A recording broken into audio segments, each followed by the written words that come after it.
नमस्कार. 8व्या वेतन आयोगाबाबत सध्या सरकारी कर्मचारी आणि पेन्शनधारकांमध्ये उत्सुकता शिगेला पोहोचली आहे.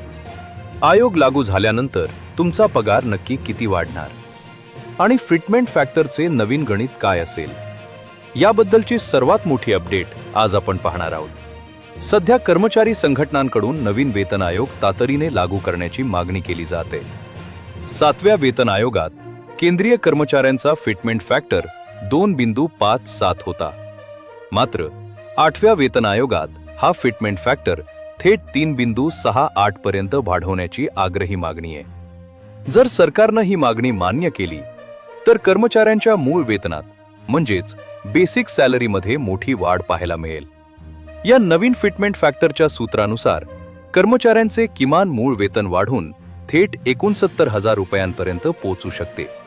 यासोबतच 1 जानेवारी 2026 पासून हा आयोग लागू करण्याचा प्रस्ताव असल्यानं अंतिम मंजुरीला काही काळ लागला तरी कर्मचाऱ्यांना आणि पेन्शनधारकांना या तारखेपासूनची संपूर्ण थकबाकी म्हणजेच अरियर्स दिले जातील अशी माहिती समोर येत आहे. थोडक्यात सांगायचे तर 8व्या वेतन आयोगामुळे कर्मचाऱ्यांच्या आर्थिक स्थितीत मोठा बदल होणार आहे. या संदर्भातील पुढील अधिकृत अपडेट्स आणि शासन निर्णय सर्वात आधी पाहण्यासाठी आपल्या चॅनलला आत्ताच सबस्क्राईब करा. धन्यवाद.